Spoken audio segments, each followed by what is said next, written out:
Canada has just severed its pharmaceutical lifeline to the United States, and soon millions of Americans will discover that many of their essential prescriptions originate from a nation their president has targeted in an escalating trade conflict. Prime Minister Carney stated at 8 a.m. today that Canada is halting all pharmaceutical shipments to the U.S., including active ingredients, completed generic drugs, insulin processing components, and the cross-border pharmacy channel, taking effect in 72 hours. Every major U.S. pharmacy chain now faces a ticking deadline. Trump reacted swiftly. When you learn about the military directives, the heated language, and the framing of this as a warlike move against a NATO partner, it becomes clear why the Pentagon resisted, why NATO called an urgent meeting, and why Warren Buffett made a comment on America's healthcare vulnerability that left a gathering of billionaires stunned. Once you grasp which medications are impacted, how quickly supplies will dwindle, and what Buffett exposed about long-ignored reliance on foreign pharmaceuticals, you'll see why healthcare experts label this the gravest supply chain threat since COVID, and why it strikes far nearer to everyday life than any tariff battle before. Hit subscribe. This hits close to home, so let's go through the events step by step. Carney spoke to reporters in Ottawa at 8 a.m. Eastern Time. He stood at the podium with the health minister to his left and the trade minister to his right. His delivery carried the steady, unemotional style the world now associates with this prime minister. He explained, "For more than 50 years, Canada has served as a dependable pharmaceutical ally to the United States. We have delivered active ingredients, produced generic medicines, refined insulin materials, and enabled affordable prescriptions for millions of American patients. We provided this support as partners, neighbors, and allies. However, we can no longer sustain the healthcare requirements of a country whose leadership regards us as an economic opponent." The authority behind this stems from a law few Americans recognize. 2 months earlier, Canada enacted the Essential Goods Sovereignty Act through quiet emergency procedures, granting the Prime Minister power to limit exports of items vital to Canadian interests. It received almost no coverage in the U.S. Capitol Hill ignored it. The White House overlooked it. Yet 2 months on, it has emerged as the most significant statute in North American commercial ties. The halt covers everything: active pharmaceutical ingredients, ready-to-dispense generics, insulin precursor substances, bulk chemical starting materials, cross-border pharmacy deliveries. Every type of pharmaceutical shipment from Canada to the U.S. stops in 72 hours. Not scaled back, not bargained over, stopped completely. Carney kept his voice level. He avoided dramatic gestures. He delivered the prepared remarks, answered 3 questions, and departed. The composure was deliberate. This was precise, not passionate. Markets responded instantly and sharply. Drug company shares plunged within minutes. Leading generic producers fell 8 to 12% by midday. CVS, Walgreens, and Rite Aid each put out urgent notices regarding supply chain backup measures. Hospital networks in northern states, New York, Michigan, Minnesota, Maine, triggered shortage response plans. The American Pharmacists Association issued an emergency alert naming 47 vital medications facing imminent shortages. Within 60 minutes, hospital purchasing teams in the upper half of the country contacted every possible substitute source. India, Ireland, Israel, and other key drug exporting countries received frantic inquiries. Most conversations concluded similarly. We cannot substitute for Canadian volumes. Not quickly enough, not in sufficient quantity. India's generic sector might expand over time, but it requires months, not days. Ireland focuses mainly on branded patented drugs from major firms, not the generic APIs American producers rely on. Israel's output could shift somewhat, but nowhere near enough to fill the void. The numbers don't add up.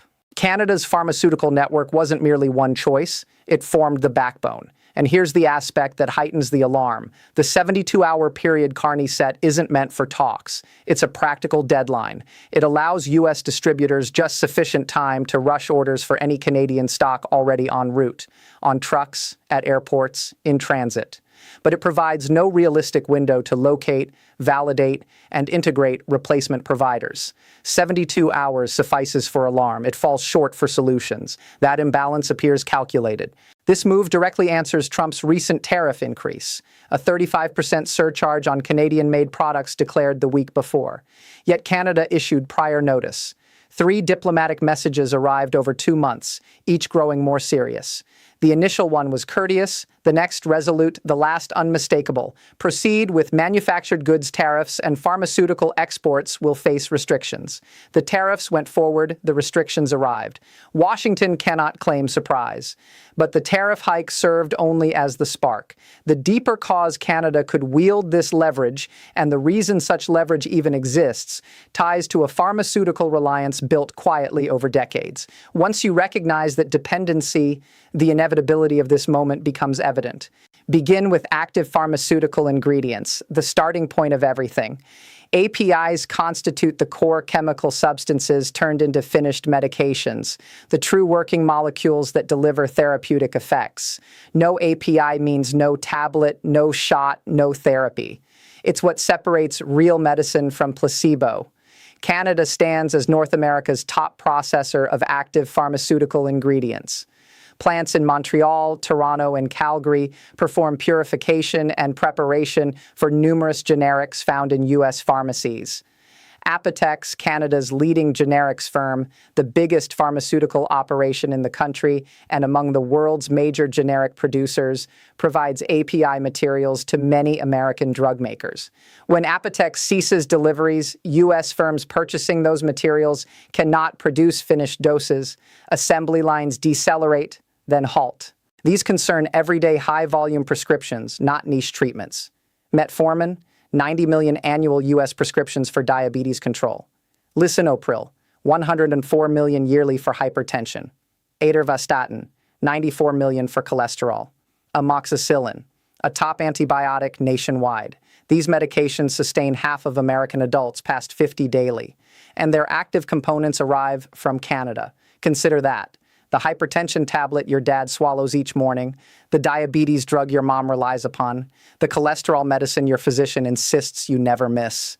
The raw materials for those come from Canadian sites now under a 72-hour closure directive. But that isn't the scariest element. Now consider insulin. 37 million Americans live with diabetes. Among them, 8.4 million need insulin to stay alive, not merely to ease symptoms or enhance comfort, but to survive.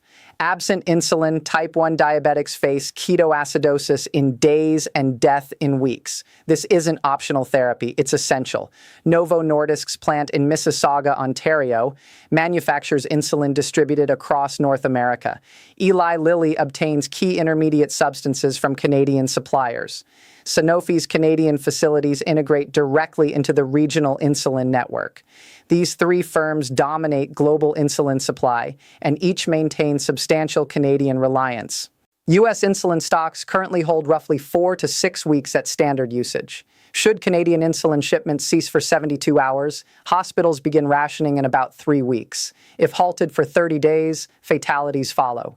That statement rests on fact, not exaggeration. Endocrinologists currently convey this exact warning to the Department of Health and Human Services. The U.S. insulin supply lacks a swift substitute. Local manufacturing meets only about 40% of needs. The remainder comes via imports, with Canada as the chief North American provider. No instant switch exists. No reserve supplier waits in storage. The reliance is built-in, physical, and urgent. America lacks sufficient domestic insulin production to preserve its diabetic population's lives. That reality ought to alarm every Washington decision-maker. Until this morning, nearly none recognized it. An insulin shortage strikes unequally. Affluent patients stockpile, pay premiums, even travel abroad if necessary. But the single parent in Toledo earning $38,000 annually, already spending $300 monthly out of pocket for a child's insulin, that person cannot hoard supplies, cannot jet overseas, cannot weather price surges. She arrives at the pharmacy and hears the phrase, "No diabetic child's parent wants." We're back-ordered, we don't know the arrival date. That's no mere data point. That's a mother in a CVS fighting tears. And 8.4 million similar experiences exist nationwide, each a life hanging on a supply line just severed by a trade dispute they never influenced, each now tallying remaining doses and calculating survival days. Then comes the cross-border pharmacy route, hitting the most exposed Americans hardest. Millions, particularly older adults, uninsured employees, and underinsured households, Obtain prescriptions from Canadian pharmacies because identical drugs cost 50 to 80% less over the border. States including Florida, Maine, Vermont, Colorado, and New Hampshire run official Canadian importation initiatives. The unofficial market dwarfs that. Online Canadian pharmacies serve millions of U.S. buyers unable to pay domestic prices. When Carney ended pharmaceutical exports, he didn't merely endanger hospital channels. He eliminated the low-cost pipeline millions depend on, mostly seniors, mostly fixed income, to secure their treatments. These individuals drive to Windsor or order online because U.S. pharmacy charges exceed what they can manage. A retired educator in Bangor, Maine, living on $1-800 monthly Social Security, pays $420 for 3 prescriptions at a U.S. pharmacy versus $86 for the identical drugs from a New Brunswick Canadian pharmacy. That gap decides between groceries or heat, and that option just vanished. The cross-border pharmacy system endures for one core reason. The identical pill from the same manufacturer with the same active components costs far less in Canada due to government price negotiation, something U.S. law prohibits. So Americans unable to pay local rates head north or shop digitally. It's no loophole. It's survival. And now it's closed. Warren Buffett addressed the situation, and his words stood apart from anything heard during this trade conflict. He spoke at a healthcare conference in Omaha. Berkshire Hathaway holds major healthcare investments, keeping Buffett involved. Asked about Canada's pharmaceutical cutoff, he hesitated. A lengthy silence unusual for someone typically armed with a down-home story or quick quip. Then he stated, "I've discussed capital movements, trade imbalances, and investor sentiment plenty this year. Numbers suit me. But this has moved beyond numbers. This concerns a 67-year-old woman in Dayton, Ohio, needing insulin to live, whose supply turned into leverage in a tariff quarrel. I lack a gentle phrase for it. That's morally obscene. Morally obscene. Those rank as the harshest terms Buffett has employed across this entire trade episode. Not unwise policy, not poor economics, morally obscene. The famed investor, known for boiling issues down to spreadsheets and compounding returns, delivered a moral verdict. Silence filled the room. He went on. How did matters reach this point? How did the world's strongest nation become reliant on its neighbor for medicine? Simple. For 3 decades, we permitted drug firms to relocate production wherever profits peaked. We extended supply chains across frontiers for cost savings. We praised the efficiency. And no president, no Congress, no health secretary ever posed the obvious question. What occurs if that supply vanishes? Another pause. Now we have the answer. Buffett then shifted sharply. Previous presidents preserved ties with the nations supplying our drugs. It required a trade war to convert a long-standing vulnerability into an active crisis. The weakness lingered for decades. The crisis emerged in 18 months.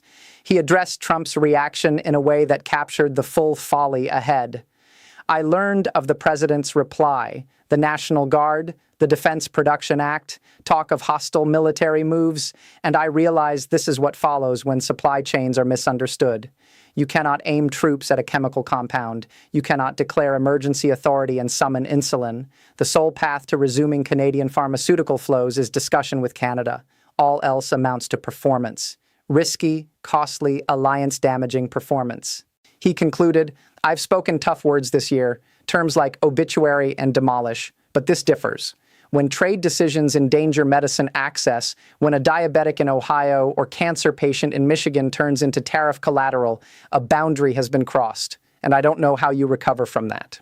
That final line carried unique weight compared to Buffett's earlier trade war remarks. He had remained analytical, instructive, regretful, occasionally tentatively optimistic, charting capital outflows, outlining economic ties, lamenting leadership decline. But I don't know how you recover from that, conveyed astonishment. A 94-year-old who witnessed every economic wave, crisis, expansion, and collapse in American capitalism over 7 decades admitted lacking a lens for the present, not due to novel economics, disruptions occur, but due to an unmatched moral layer, a trade conflict endangering lives among allies. In his lifetime, that pattern never appeared between partners, and it shouldn't have now. The conference room, filled with healthcare executives, hospital leaders, pharmaceutical heads, froze. Attendees later called it the instant the trade war shifted from economic narrative to human one. Buffett personalized it. A 67-year-old woman in Dayton, not a GDP figure, not a market signal, but a person. When America's most admired capitalist tells healthcare billionaires that her plight is morally obscene, the perspective alters. The dialogue transforms. Trade balance discussions no longer suffice. Now, Trump's actions. Buffett nailed it. Theater, yet perilous.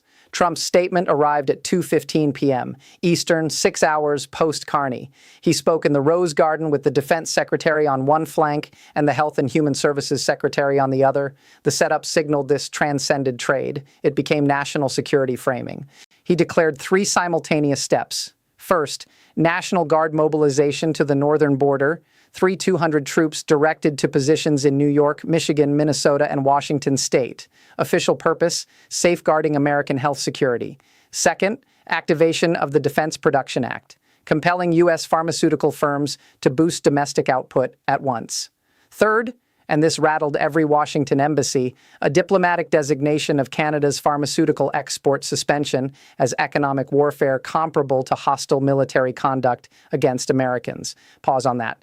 The U.S. president equated Canada, closest ally, longest peaceful undefended border, NATO founder, Five Eyes intelligence comrade, co-combatant in every major U.S.-led conflict since World War I with a military foe, over halted pill shipments. The National Guard move targeted one group, television viewers.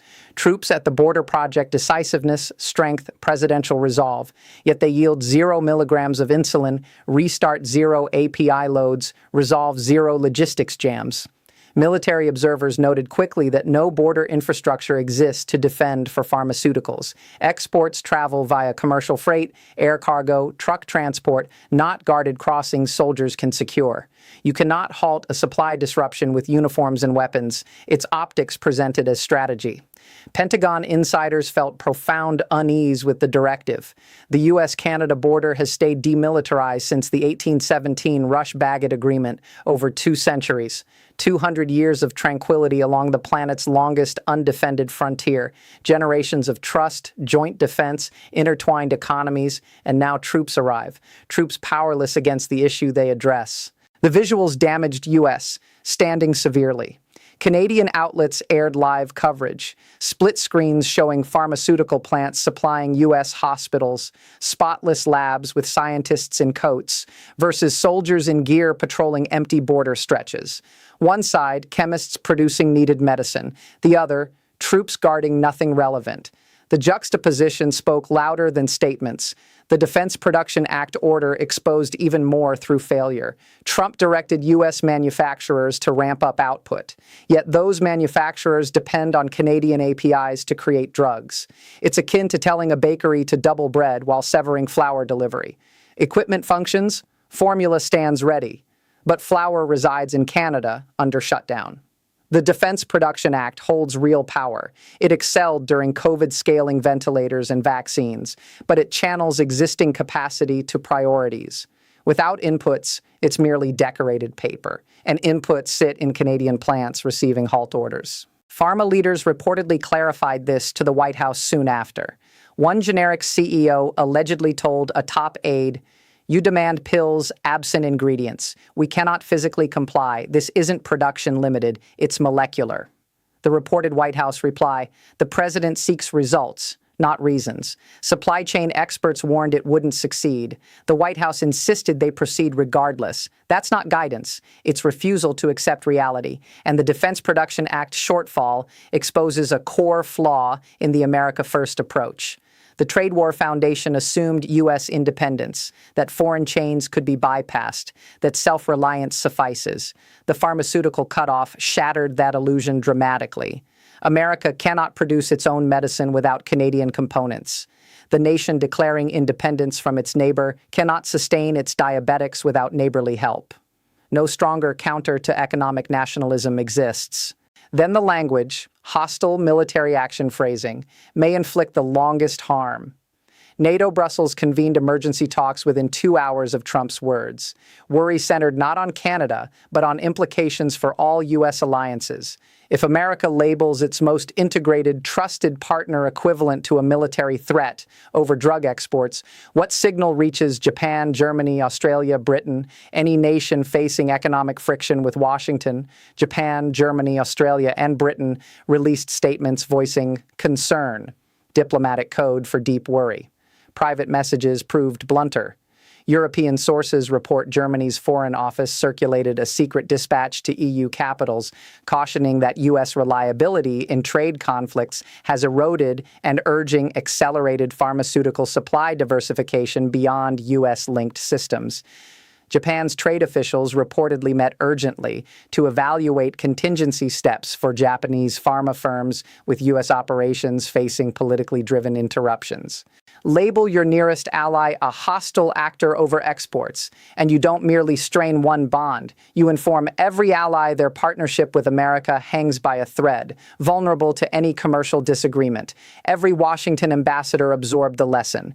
Every global foreign ministry revised risk profiles. The ripple spreads beyond containment by border troops. The injury lies in eroded trust among nations that once viewed the U.S. as steady.